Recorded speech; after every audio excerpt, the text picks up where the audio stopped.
Now, you guys know I love to help you make money in Gran Turismo 7, and this video's no different.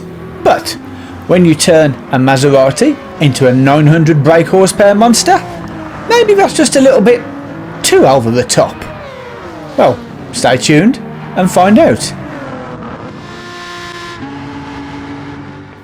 And the car we're going to be using is this one of the latest additions to Gran Turismo 7, the Maserati MC20, which at 621 brake horsepower is not exactly slow in standard form. I just made it better. And now we've brought the car, it's time to tune it.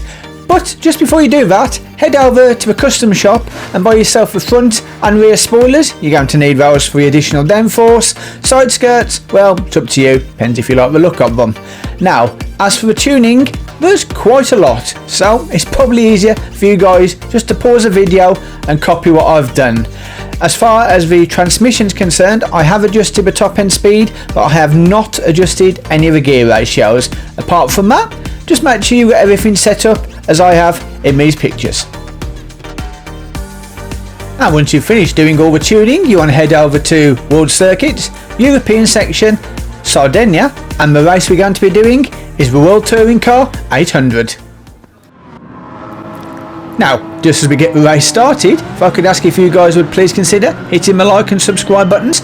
It really does help out the channel, and the amount of support you guys have shown the channel recently really is amazing. Thank you very much, you really are all legends. Now, the race. First two things. One, you're going to need to put it onto fuel mapping 6 because this thing really is greedy on the fuel. The other thing is, you're going to want at least a couple of clicks of traction control because the 900 brake horsepower, as I said in the intro, is a hell of a lot and it struggles with traction. Even with the medium tyres, it still struggles. It certainly struggled for me, so add a couple of ticks of traction control and that will help. Now, once you've got all that power down on the track and you started driving the Maserati around, you'll notice two things about it. One, it's fast. My God, is it fast. And two, it doesn't brake that well, which is unfortunate when you're kicking out 900 brake horsepower. It may have super hypercar looks. It may have hypercar speed. It doesn't have hypercar brakes, so just be prepared to brake a bit sooner than you normally would.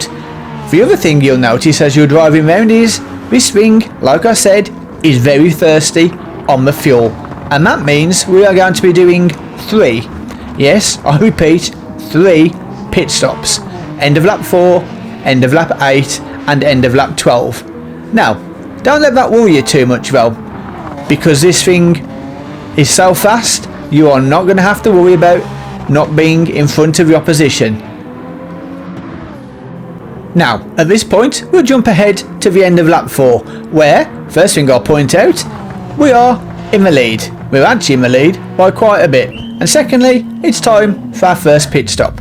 So, when you do come into the pits, you want to put on some fresh, medium tyres and fill up that fuel all the way to a maximum. And when you've done that, it's time to get back out into the race. Just be careful on the exit to the pits in Sardinia, because the AI do have a habit of slamming into you. They don't care.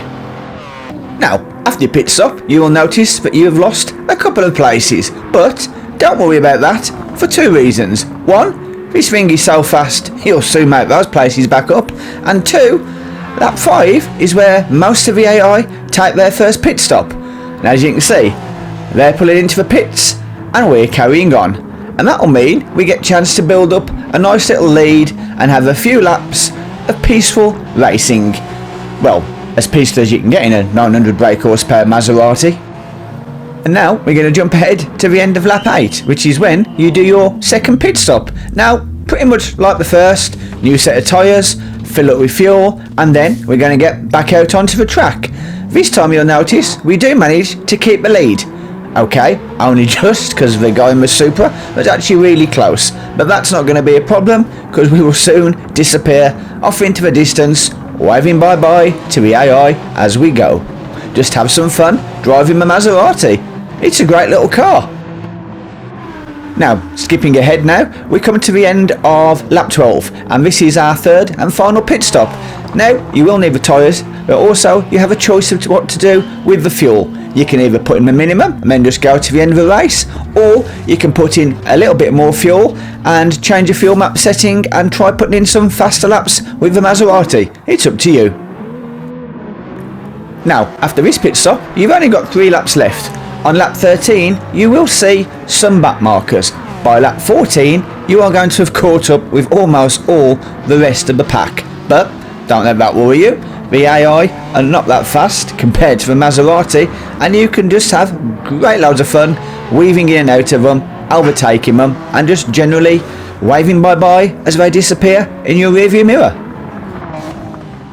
I will suggest, however, you don't get too cocky with the Maserati, because as you can see here on the final lap, I was trying to get a fast lap and, well, ambition over skill there, I'm afraid. But don't let it worry you too much, because you are going to be so far ahead, but by the time you come to cross the finish line, you will get a very, very easy win. In fact, as you can see here, I had lapped every other car on the track apart from 3, and the closest one of those was still over a minute away. And there's your reward, over 727,000 credits, or 1.5 million credits an hour, for what was a very, very easy race. The Maserati is a great car. It's a little bit difficult to handle until you get used to it, but apart from that, you are going to have a very easy win. Now, if you enjoyed the video, please hit those like and subscribe buttons. It does help out the channel, and I will see you guys in the next video. For more great videos like this one, follow this link. Thank you for watching, and I will see you in the next video.